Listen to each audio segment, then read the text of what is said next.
Queridas y queridos lectores de Solo Sanborns, estoy contentísima porque estoy a punto de iniciar esta conversación junto con todos ustedes, con Pedro J. Fernández, uno de mis autores consentidos, acerca de este libro, El ocaso del águila, que forma parte de una colección, El juego de la silla, que tiene que ver con el devenir político y social y con las principales figuras históricas de este país que trazaron la ruta para que México sea lo que es hoy. Bienvenido, querido Pedro, a Charlas con Café. Muchísimas gracias. ¿Hace cuánto que no nos veíamos en charlas, querido? Un par de años. Sí, Todavía, ¿verdad? sí. Qué maravilla. Pues aquí estamos. ¿Empezamos? Claro. El ocaso del águila. Qué titulazo, Pedro.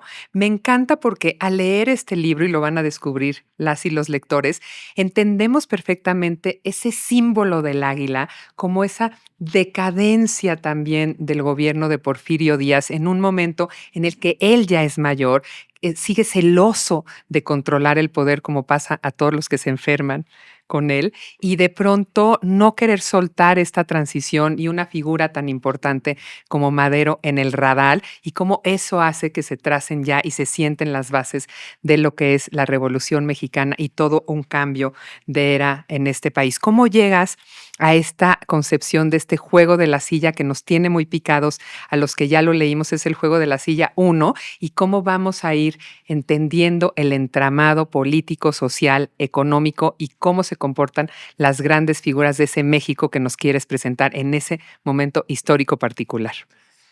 Pues la verdad es que crecí con Los Reyes Malditos. Para mí es una serie literaria increíble y yo quería escribir mi propia serie de Los Reyes Malditos. Pero lo interesante de Los Reyes Malditos es que o sea, te presentan esta idea de que hay una maldición sobre la familia Ujú. y cómo el autor desarrolla toda esta historia. O sea, sí crees que hay una maldición, aunque sea un recurso literario. Entonces, durante mucho tiempo me quedé pensando cómo puedo hacer algo parecido con la historia de México. Y pensando en esta idea de Zapata, cuando entró a Palacio Nacional y se sentó en la silla, bueno, no se sentó en la silla, no se quiso sentar en la silla, porque dijo que estaba embrujada, me surgió la duda, ¿y si la silla tiene una maldición? O sea, si de verdad todo aquel que aspire a la Exacto, y silla, que pues se termina siente mal. en ella. Y entonces eso es la Revolución Mexicana, es en una cuestión política. Todos querían el poder y cada vez que alguien se acercaba a la silla o se sentaba en la silla, pues tenía un final trágico. O sea, tuvimos un rato de presidencias que no terminaban, que terminaban en traiciones, en muertes, en exilios, y contar la historia de la Revolución Mexicana a partir de la silla presidencial, siendo la silla de alguna forma la protagonista, creo que abre otro camino, porque ya no es la lucha agraria, ya no es la lucha social, es la lucha por el poder. Y eso permite contar justamente a este Porfirio, todo decrépito que está en 1910, que ya no puede mantener el país.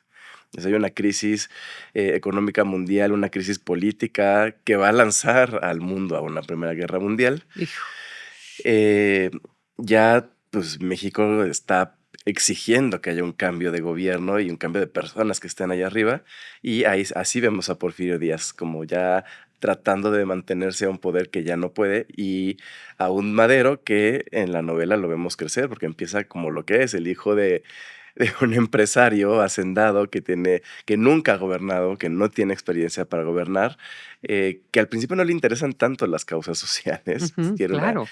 o sea, es una pelea que va a tener con Zapata toda su vida, por ejemplo. No hay tanto interés en la lucha social y en la lucha agraria, que luego sí va a desarrollar, pero crece. O sea, Madero, que quizás es la persona más improbable de derrocar a Díaz, Va considerando, creciendo en importancia y en crece en interés. la novela en cuestión de meses y logra derrocar a Porfirio Díaz. O sea, sí es Madero y toda la gente que lo rodea, pero es muy interesante el fenómeno de cómo Madero crece y Porfirio cae, y eso es lo que estoy presentando en la novela.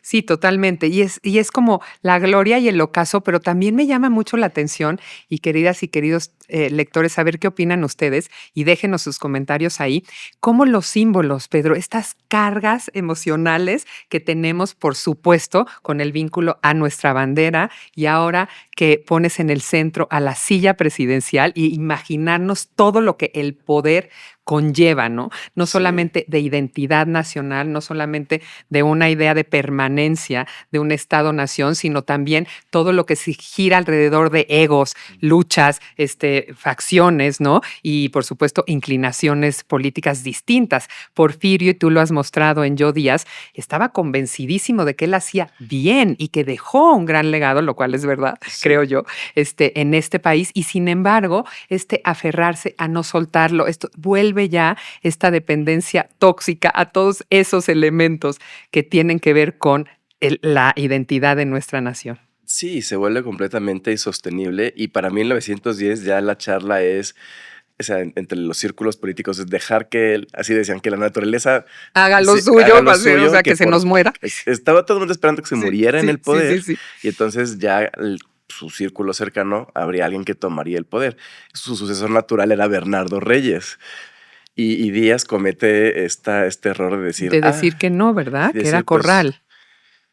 Se hace a Ramón Corral Exacto. el vicepresidente y a Bernardo Reyes le dice, vete a Europa a ver unas maniobras militares, cuando él era gobernador de Nuevo León. O sea, Porfirio movía, quitaba gobernadores, diputados, o sea, hacía y deshacía a su antojo. Entonces, cuando empieza la revolución, Bernardo Reyes, que era un gran general, pues estaba en Europa. Se pierde todo Sí, lo sí. que verdaderamente era Y importante. entonces no puede tomar el poder. Lo vamos a ver ya en el segundo libro, tomando más protagonismo, pero tenemos un círculo de militares que quieren ese poder y que incluso están dispuestos a cambiar de bando, no porque acepten el maderismo, sino porque creen que en el maderismo tienen más oportunidad para crecer y tomar el poder, como es el caso de Venustiano Carranza. Venustiano Carranza primero está apoyando a Porfirio, pero cuando Porfirio no lo hace gobernador de Coahuila, pues dice, bueno, pues igual con Madero me va mejor, y Madero sí lo hace gobernador de Coahuila.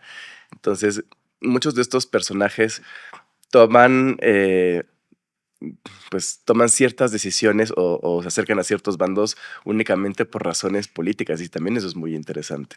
Claro, además siempre ha sido una cualidad grandísima de tu escritura, Pedro, y de los temas que eliges, poner en primera persona las cosas. Entonces, aquí también encontramos todo un universo emocional de los personajes y luego desfilan, pues, grandes personalidades a la par de todo lo que se está gestando, ¿no? Un Vasconcelo, los Cerdán, etcétera, etcétera, por no decirte otros tantos. Pero también hay una voz del pueblo, también hay algo que está ya inquietándose entre la gente. ¿Cómo combinas, querido Pedro, como la voz que le das a tus personajes con este devenir que humaniza y nos coloca ahí en el centro de la acción? Es como si estuviéramos ahí en todo esto que se está preparando y en todo este entramado, siendo también de alguna manera estos mexicanos que estamos esperando ver qué sucede.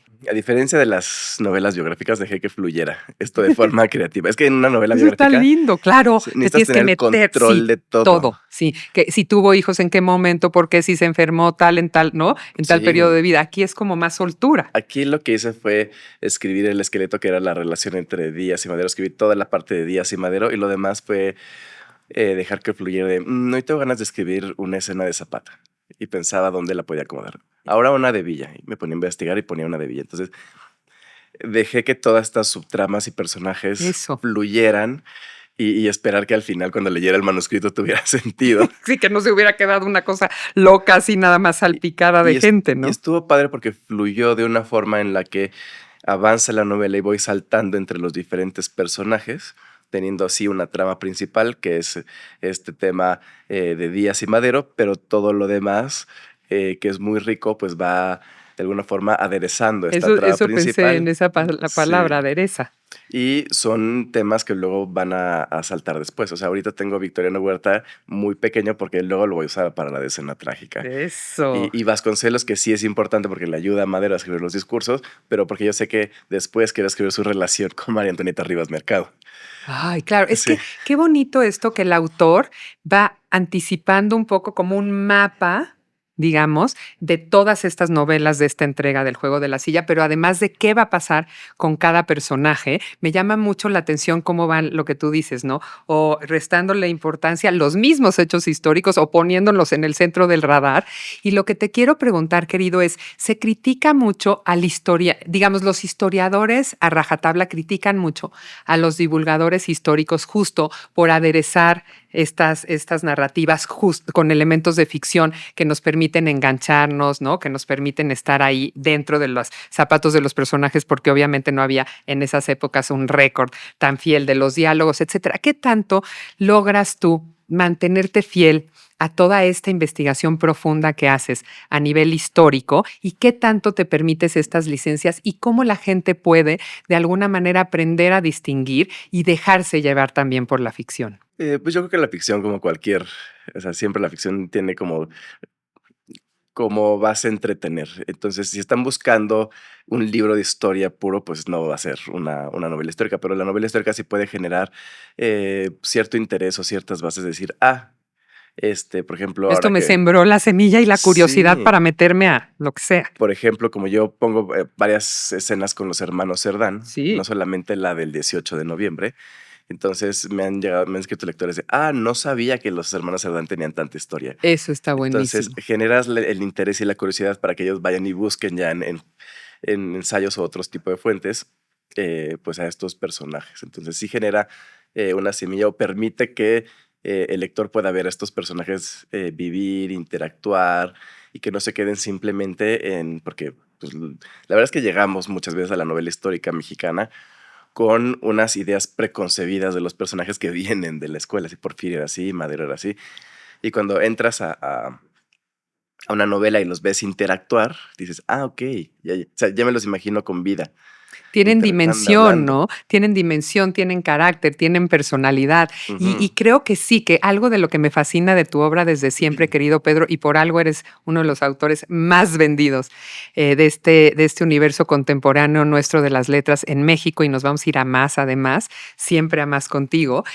Me parece que algo de lo fascinante es justo eso, que no es monográfico, ¿no? Que no son las 10 líneas que estás viendo ahí en la monografía que nos daban a nosotros o ahora también en las redes sociales que logra por lo menos ese contenido, captar un poco más la atención, sino que trabajas a los personajes, trabajas las circunstancias, el hecho histórico y entonces le das esa dimensión que nos implica, ¿no? ¿Qué tanto hubiéramos como seguido los pasos de tal o cual personaje y qué Sí, tanto entendemos sus decisiones, ¿no? Si nos ayudas a entender este contexto y cómo se hacía todo este entramado y todos estos líos y las relaciones políticas, nosotros también podemos comprender el porqué de una actuación de alguno de estos personajes históricos. sí, los juzgas menos, los aprendes a ver a partir de su tiempo y de quiénes eran, porque De su tiempo, exacto. a veces los usamos de una forma muy moderna o ya, dicen, ya viendo todo lo que pasó Claro, y en ya retrospectiva es muy fácil juzgar y ¿no? me pasó con cuando Condenarlos. escribí a La Malinche, es muy fácil juzgar a La Malinche con una conquista de por medio, pero si la ves en el momento que no sabían que estaban haciendo una conquista y ves el día a día, te permite juzgar un poco mejor a estos personajes. Y pasa eh, con los personajes del Ocaso del Águila. Muchos no saben que va a haber una revolución, pero simplemente están tratando de quitar a Porfirio Díaz de ahí. Y lo que sucede al final, pues, Pues es que se se escapa, gesta la sí, revolución, pero no tal saben cual. que la están gestando. Claro, exacto. Eso hay que comprender también, ¿no? Observarlo desde la mirada de ese siglo o de Ujú. ese tiempo o los usos y costumbres, las decisiones que tomaban, ¿no? Y ahí te quiero preguntar, tú has insistido mucho siempre en el legado de Porfirio. ¿Qué tanto hay de un porfiriato, una revisión real, querido Pedro, de la trascendencia que tuvo, por más que fue pues una suerte de dictador que se instaló en el poder Sí. 30 años o lo que sea? ¿Qué revisas ahí de ese legado del porfiriato? Porfirio Díaz es muy complejo porque tiende a haber dos posturas muy opuestas. Una que lo ve como un héroe, que es todo positivo y que todo era... Y se nos olvida toda la parte negativa y la represión. Pero tenemos también este otro en opuesto de es que todo es negativo y no hubo nada positivo. Entonces, o sea, Porfirio Sí, como está tiene como muy polarizado. Tú sí lo polarizado ves así, totalmente. extremo totalmente. Con Madero más un punto medio, ¿no? Madero es más un punto medio porque yo creo que murió, él sí murió a Bastante, tiempo. exacto, bastante heroicamente, por Sí, así o sea, no tuvo decirlo. tiempo de equivocarse. Pero Porfirio, o sea, tiene grandes aciertos, porque al final logra traer la revolución industrial a México, somos el primer país con cinematógrafo, logra pagar la deuda que arrastramos desde la independencia, o sea, logra grandes Muchas cosas, cosas sí. y logra una estabilidad de gobierno que es única en la historia de México. ¿no? Pero tenemos este opuesto de todo eso costó algo, hubo un costo social muy grande, entonces también tiene grandes errores y no sabemos cómo encontrar ese punto medio en Porfirio, ¿no? Totalmente. Porque tenemos, o sea, queremos presumir algo de la ciudad y decimos, es que Porfirio Díaz mandó a hacer este edificio. O todos tenemos, porque me lo escriben todas las veces en las redes, es que Porfirio Díaz le mandó una carta a mi tatarabuela porque terminó la primaria y atesoran esa carta firmada. Sí, sí, sí. Pero al final también todos tenemos a alguien que luchó en la revolución. Claro, y que te duele y te hiere, ya es una herida, Sí. que yo ya no diría abierta del pueblo, pero sí real, ¿no? Y yo creo que sí, que dejó de mirar todo lo otro. Mi mamá se educó con una monjita en nuestro colegio que había bailado con don Porfirio y lo, bueno, ¿qué te puedo decir? Lo enaltecían y lo contaban sin parar, ¿no? ¿Qué tanto, querido, nos espera en todo este juego de la silla en las demás entregas sin anticiparnos nada que nos spoilee y nos arruine la lectura? ¿Qué tanto, cómo fuiste midiendo tus fuerzas, justo como lo decías, y qué vamos a encontrar en las siguientes entregas después de esta maravilla del Ocaso del Águila? Pues es un juego, entonces van a entrar diferentes jugadores A disputarse el a poder. disputarse el poder y va a haber un ganador al final de este juego de la silla. Porque además, pues la novela empieza con la maldición. Es Madero, que era espiritista, tiene una sesión espiritista. Ay, eso es justo te iba a decir. Sí. Te quiero decir un paréntesis para que además lo busquen, queridas y queridos lectores. En Condumex, en el Centro de Estudios de Historia de México, tenemos la colección de la Biblioteca Espírita de Madero. Así es que ustedes pueden consultar, meterse a la página y es fascinante. Te voy a invitar a que la veas físicamente porque es una cosa maravillosa. ¿Cómo no se me había ocurrido, querido? Vamos mañana. Pero me llama mucho la atención eso y perdóname que te interrumpí porque luego también tenemos a la mano todos estos recursos que nos nutren de esa, digamos, experiencia de conocer más a fondo al personaje. Entonces, ¿tú creías que él con esta carga de estar tan vinculado a todo lo espiritista, tenía él también su propia concepción de si sentarse ahí o no? Sí, y entonces en una sesión espiritista que es parte de la ficción, pues recibe un llamado, un mensaje. Una profecía de que hay una maldición en la silla presidencial y entonces hasta que muera el último caudillo, México encontrará la paz. Y entonces pues es parte de así inicia la maldición, pero pues hay un juego y pues va a haber diferentes personajes que van a intentar jugar con este juego del poder y hay un ganador final. Sí hay un ganador. Yo sé cómo termina toda la serie, yo sé quién gana. Muero de ganas. Porque además esto no es Juego de Tronos, esto sí sucedió.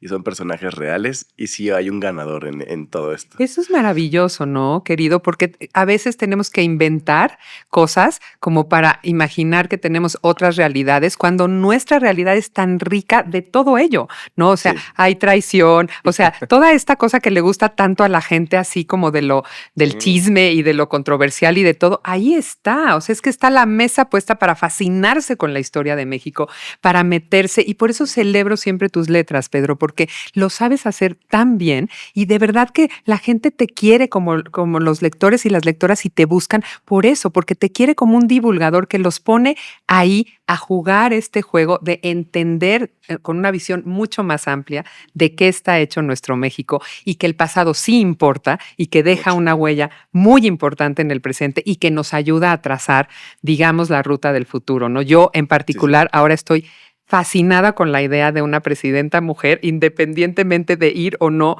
con el partido político y la corriente, creo que es fundamental. Así es que quiero ver también cómo juega ese poder de la silla presidencial en ella y ojalá que sea para bien de todos los mexicanos. Ya tendrás que escribir esa historia. Ojalá cuando seamos viejitos, nos vamos a regresar a que publiques qué pasó con Claudia y la silla presidencial. Sí, cuando lo que estamos viendo hoy ya sea parte de una novela histórica. Exacto, que nos faltarán, ¿qué? Unos 20 años, querido. Sí, vamos a seguir jóvenes. Gracias siempre, querido Pedro, por estar aquí en Charlas con Café. Disfruto muchísimo tus letras. Me encanta esta edición que hizo Hachette de El Ocaso del Águila, el juego de la silla. Está ya en todos los Sanborns del país y ven pronto, ¿no? Con la segunda entrega. Estoy en eso, estoy escribiendo. Apúrale. Y gracias, queridos, por estar con nosotros en Charlas con Café. Nos vemos en la próxima. Solo